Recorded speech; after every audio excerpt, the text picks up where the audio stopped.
Fala galera, dando continuidade agora ao vídeo do Rei Harold, na segunda parte. Então bora que tem conteúdo aí bastante rico pra gente comentar. Então bora logo. E pra gente aprofundar um pouco mais, vamos voltar um pouquinho agora pra a questão da cristianização, que aí vai entrar mais paralelos sobre o Rei Harold e sua relação com Elbaf e o governo mundial. Por quê? Eu acho que o Rei Harold, pelo nome, por ser um grande guerreiro, por ter um grande bigode e ter barba grande também, pelo que a gente viu, só era careca, né? A gente pode ver que provavelmente ele vai ser uma mistura entre dois reis noruegueses. O primeiro, que é o Rei Harold I, que unificou a Noruega, e o segundo é Hakon o Bom, que foi um que iniciou a cristianização na Noruega. E aí agora a gente vai fazer essa junção aqui para vocês terem uma noção do que eu tô querendo falar. O Rei Harold, ele foi um rei ambicioso, buscou unir a Noruega, ele era um grande guerreiro e ele tinha barbas e cabelos longos, porque quando ele começou essa campanha de unificação, ele fez a promessa de que ele não cortaria o cabelo, nem a barba, nem nada, até ele concluir a unificação. E Hakon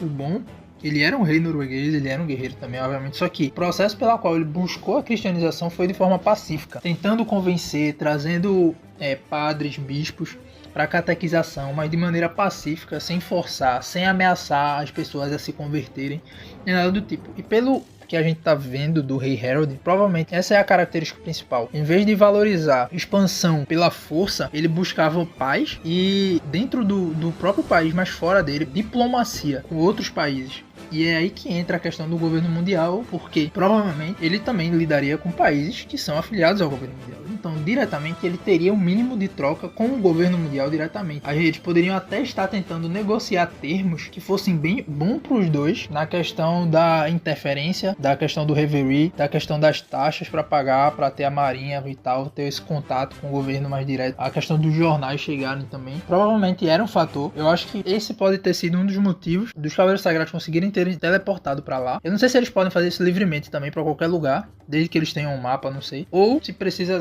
ter alguma conexão lá para fazer dar um sinal, por exemplo, e você conseguir marcar. Porque eles poderiam ter visitado Elbaf algumas vezes para tratar de política, que nem a gente viu o Ano.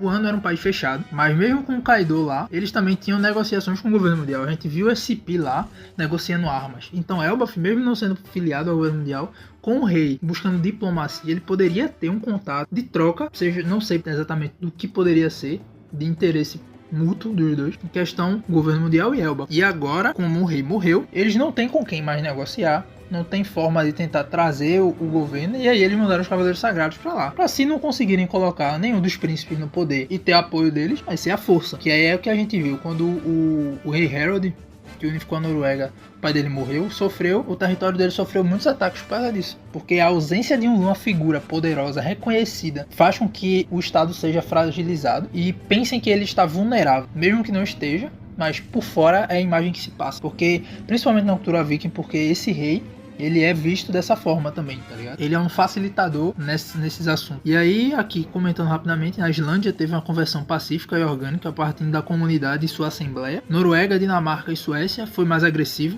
teve mais papel sociopolítico como motivador. Eles fizeram e forçaram a cristianização do país para conseguirem ter relações com países cristãos. A Noruega, Hakon o Bom iniciou, mas não teve muito sucesso. Esse trabalho pacífico que ele fez não teve sucesso. E aí Olaf Tryggvason iniciou de forma efetiva e Haraldsson concluiu e levou à frente a cristianização. E aí é a força, né? E aí considerações. A questão política e mais agressiva pode ter influência no governo mundial e sua aliança com Harold de Elbaf. Talvez a violência esteja meio nublada no momento por estar em processo de adaptação com vencimento pacífico semelhante à Islândia. Porém, com a visita dos possíveis Cavaleiros Sagrados, que a gente viu agora são Cavaleiros Sagrados, deva ter tido uma presença buscando um novo rei que se alinhe politicamente com os ideais do governo mundial, fazer pressões, ameaças, aproveitar a falta de um líder para querer impor essa dominação a uma nação fragilizada por meio da força. Outra situação é também a busca do governo mundial em apagar os deuses das culturas antigas envolvidas com o reino antigo, que podem ser fortes ainda em Elbaf, como o próprio Nika. Tanto que a dupla interpretação sobre Nika ser tanto bom quanto mal, o salvador ou um destruidor, pode ter influência inclusive nisso. Porque a perspectiva, a gente viu muitas vezes que os registros dos vikings que se tem é por parte dos cristãos que sofreram ataques deles durante as viagens que eles fizeram para a Inglaterra e tal. E isso faz com que quem está sendo atacado veja quem ataca de uma forma pior, mais agressiva e tal, obviamente, do que quem está sendo aquele que ataca, tá ligado? Depois vai comentar quem ele atacou, pode tratar, ter uma percepção diferente. Então, os registros que podem ter de Elbaf, em Elbaf sobre Nika, podem partir disso, de pessoas que viram a salvação que Nika trouxe para algum lugar a partir de uma grande batalha que gerou um grande caos, tá ligado? A salvação veio a partir de uma grande batalha. E aí, a partir daí, isso é similar, de certo modo, até o próprio Ragnarok, que é uma grande batalha onde os deuses antigos morrem e novos deuses surgem, tá ligado? É um renascimento, é um ciclo de destruição e renascimento. Então, a questão do Nika pode ser similar, porque disse que teve duas grandes destruições, uma a gente não sabe quando, outra provavelmente durante a Guerra do Século Perdido, que foi falado que na Guerra do Século Perdido o mar subiu 200 metros. E aí essa parte dessa destruição que é vista em Elba, em parte é por isso. Mas em outra, a salvação, nesse conflito que eles tiveram, também pode ter ocorrido, porque a gente não sabe o que aconteceu, nem o que estava sendo planejado, nem como foi que se deu essa batalha aí do Nika com os 20 reinos que foram formados. Então tem muita coisa que, dependendo da ótica de quem viu, ou das consequências, baseado na ideologia que Nika tinha como base para lutar, ter feito com que ele fosse um libertador lutando contra grupos opressores que queriam destruir uma cultura, seja lá como foi feito, ou o que o reino antigo buscava, e outros que viram, porra, isso aqui, mesmo que a gente estivesse fazendo uma coisa, ele causou um caos no mundo inteiro, literalmente, tá ligado? Então fica essa dualidade de consequência, causa e consequência. E aí o governo mundial pode ter se aproveitado disso também para tentar apagar ou demonizar certas coisas do reino antigo, porque como a literatura foi introduzida para os vikings, principalmente a partir da cristianização, como eu falei, a maior parte da cultura deles era oral.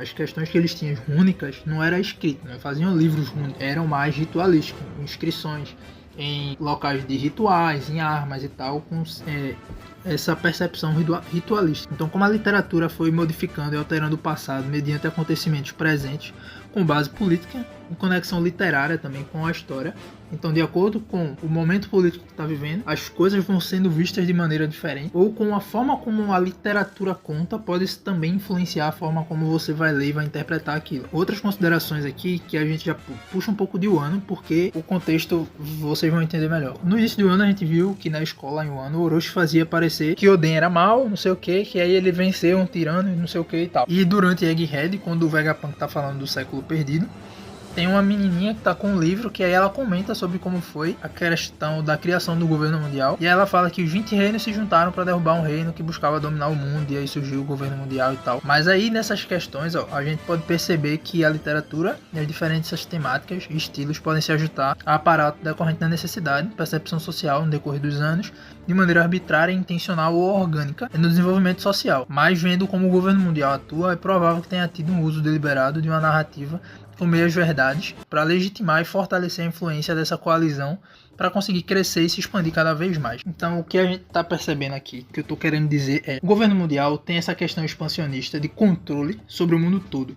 Tanto que aqueles que não são filiados ao governo mundial não são tratados com respeito, com dignidade, são vistos como nada. Tanto que a marinha não atua nesses reinos que não são filiados ao governo mundial. Os jornais de Morgon não entregam jornais lá. Elbaf foi dito que eles não recebem esses jornais. Eles pegam de viajantes que passam por lá, pescadores, não sei o que e tal, e pegam esses jornais porque não recebem jornais. A gente viu com base no Ryokugyu que as pessoas de países não filiados ao governo mundial não são colocados nem tratados como humanos pela lei que o governo mundial coloca, então eles poderiam ser mortos, escravizados, assassinados, independente do que fizessem lá, que ninguém ia ligar, porque eles não são filiados ao governo mundial. Então a gente vê que eles usam do medo, da opressão, usam os próprios aparatos como uma forma de coagir certos países que são fracos, suscetíveis a invasões piratas, que não têm força para se defender por conta própria, para se unir a eles crescerem em expansão, em poder e tudo mais. E a Elbaf é um país forte, por isso que tem essa resistência, historicamente dentro da obra também. E com a chegada do rei Harold, que não buscava tanto manter isso,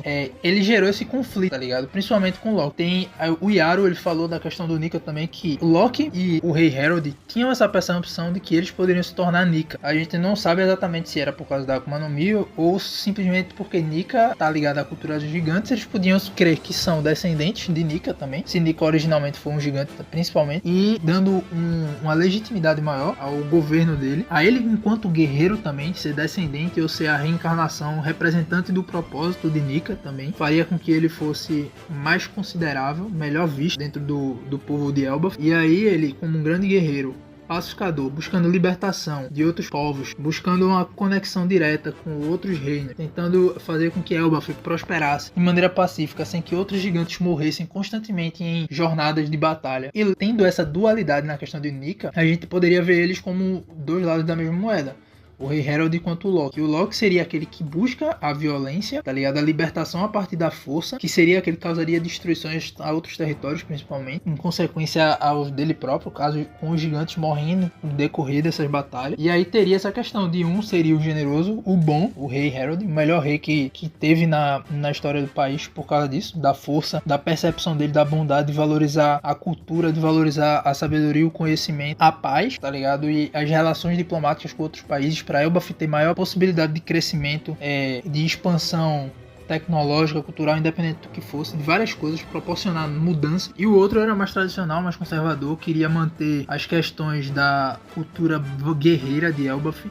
E tudo isso entraria dentro dos valores que a gente colocou como idealizados pelos vikings, só que em vertentes completamente diferentes. E isso é interessante porque dentro da própria Elbaf a gente ainda vê isso, tá ligado? Inclusive nas crianças. A gente viu o Piranha que queria estar com o Shanks, que ele tem essa valorização do guerreiro. O Hyrule também, só que o Hyrule ele também quer unificar, que aí já mostra a questão da ganância também, que é falado inclusive na questão da unificação da Noruega, da ganância de unir os povos, que aí, antes eu achava que o Loki poderia se tornar o rei de Elbaf, mas capaz de terminar a obra sem conclusão, ou Hyrule mesmo sendo coroado e o Loki se tornando um grande pirata, virando um Yonkou também, sei lá, qualquer coisa do tipo. Que ainda assim, sendo aliado a Elbaf, eles se acertariam, os dois irmãos, né? E aí seria o líder e o braço direito, tá ligado? E ambos conseguiriam trazer coisas positivas para o país de Elbaf. Então é uma maneira a se pensar sobre o futuro do arco em relação a Hyrule e Loki, mesmo com as divergências. E aí a gente viu a cultura em que algumas crianças querem ser guerreiras, valorizam isso, se admiram pelo Shanks, e os outros não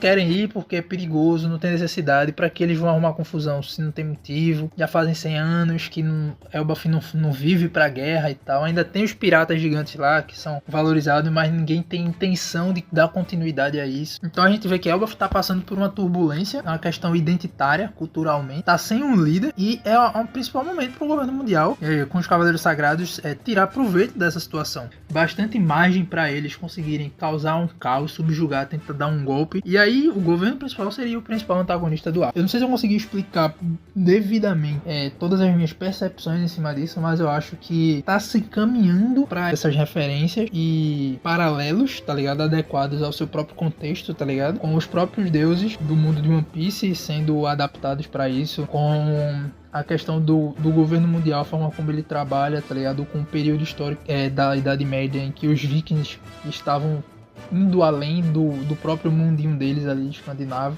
conhecendo novas culturas, e os problemas que ele teve que lidar com a questão de diplomacia, as coisas que eles teriam que suportar, as coisas que eles teriam que mudar internamente também para isso, para ter benefício, porque o apoio não só do povo em si, mas de outros ao seu redor, facilitariam a manter o rei no poder, tá ligado?